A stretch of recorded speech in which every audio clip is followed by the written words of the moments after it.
భార్య: మీరు కరాటీలో black belt అన్నారు కదా, ఇంట్లో దొంగలు పడి సుత్తెత్తుకుపోతుంటే ఏం చేశారు? భర్త: ఆ బ్లాక్ బెల్ట్ కోసం వెతుకుతూ కూర్చున్నా. నువ్వు ఏ వస్తువు ఎక్కడ పెడతావో కనపడి చావదు. అది దొరుకుంటే వాళ్ళు అంతు చూసేవాడిని. సరోజ: ఏంటో నా రాత, ఇలాంటి తింగర మొగుడు దొరికాడు. సుందరం: నాకే తెలియకుంటే అసలు నిన్నెందుకు చేసుకునేవాడిని. సరోజ: చూసారా, మీరు తెలివి తక్కువ దద్దమ్మని మీతోనే చెప్పించాను. భర్త: నన్ను నిజంగా తిట్టావా లేదా వేళాకోళంగా తిట్టావా? భార్య: నిజంగానే తిట్టాను, ఎందుకు అలా అడుగుతున్నారు?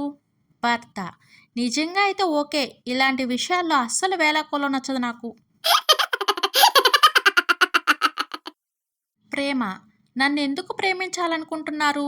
నాకన్నా చాలా అందమైన వాళ్ళు ఎంతోమంది ఉన్నారు. చందు: వాళ్ళందరూ రిజెక్ట్ చేస్తేనే లాస్ట్ ఆప్షన్గా నీ దగ్గరికి వచ్చాను. టీచర్: అరే చింటూ, నీకు నైట్రోజన్ మోనాక్సైడ్ ఫార్ములా తెలుసా? Chintu: no teacher.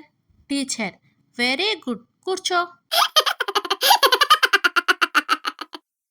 Praveen: baby, నువ్వు చాలా అందంగా ఉంటావు. కవిత: హే దొంగ, నువ్వు అబద్ధం చెప్తున్నావు కదూ. ప్రవీణ్: వావ్, నువ్వు చాలా తెలివైన దానివి, ఇట్టే కనిపెట్టేశావు. స్కూల్లో చేరిన మొదటి రోజు. టీచర్: మీ నాన్నగారి పేరేమిటి Chintu? Chintu: daddy teacher. Teacher: ఆయన ఏజ్ ఎంత? Chintu: 6 years teacher.